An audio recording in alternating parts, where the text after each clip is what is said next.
Robert Kiyosaki की लिखी rich dad poor dad दुनिया की सबसे बेहतरीन फाइनेंशियल किताबों में से एक है।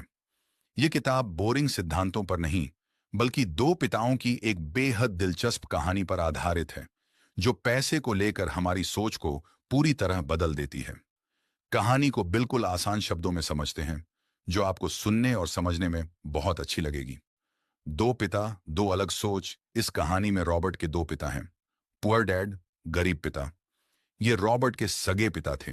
वे बहुत पढ़े लिखे, पीएचडी पीएचडी होल्डर और सरकारी कॉलेज के प्रोफेसर थे, लेकिन वे हमेशा पैसों की तंगी से जूझते रहे।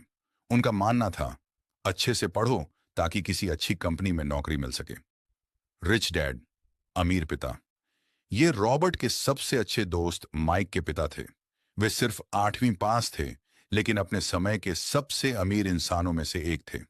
उनका मानना था, अच्छे से पढ़ो और सीखो ताकि तुम खुद की कंपनियां खड़ी कर सको और दूसरों को नौकरी दे सको। किताब की 4 सबसे बड़ी सीख, लेसन्स।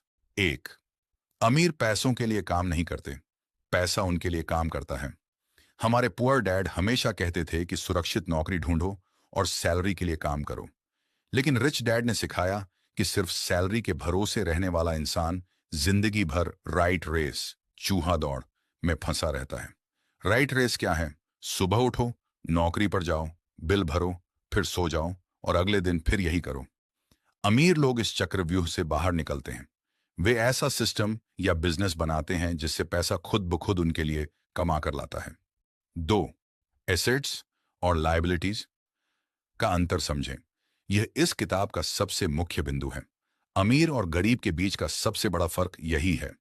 एसेट्स, इशिया, वह चीज जो आपकी जेब में पैसा डालती है, जैसे किराए पर दिया हुआ घर, शेयर मार्केट में इन्वेस्टमेंट, खुद का बिजनेस या कोई साइड इनकम का सोर्स। लायबिलिटीज, वह चीज जो आपकी जेब से पैसा निकालती है, जैसे महंगी गाड़ी, क्रेडिट कार्ड के बिल, लोन पर लिया हुआ बड़ा घर या महंगे गैजेट्स। गलती कहां होती है? गरीब और मिडिल क्लास लोग लायबिलिटीज को एसेट्स समझकर खरीद लेते हैं, जैसे लोन पर कार लेना, और कर्ज के जाल में फंस जाते हैं। अमीर लोग पहले एसेट्स बनाते हैं और फिर उन एसेट्स से होने वाली कमाई से अपने शौक पूरे करते हैं। 3, फाइनेंशियल लिटरेसी, पैसे की समझ जरूरी है। स्कूल कॉलेज में हमें इतिहास, भूगोल और मैथ तो सिखाया जाता है, लेकिन पैसों को कैसे मैनेज करें, यह कभी नहीं सिखाया जाता। रॉबर्ट कहते हैं कि आप कितना पैसा कमाते हैं यह मायने नहीं रखता। मायने यह रखता है कि आप उस पैसे को कितना बचा पाते हैं और उसे कहां इन्वेस्ट करते हैं। 4, डर और आलस से बाहर निकलें। बहुत से लोग सिर्फ इसलिए अमीर नहीं बन पाते क्योंकि वे रिस्क लेने से डरते हैं। वे सोचते हैं, अगर पैसा डूब गया तो? रिच डैड कहते थे कि हारने का डर सबको होता है, लेकिन विजेता वह है जो डर के बावजूद सही कैलकुलेटेड रिस्क लेता है। यह किताब हमें सिखाती है कि अगर अमीर बनना है तो अपनी सोच को बदलना होगा। सिर्फ नौकरी के भरोसे बैठकर अमीर नहीं बना जा सकता।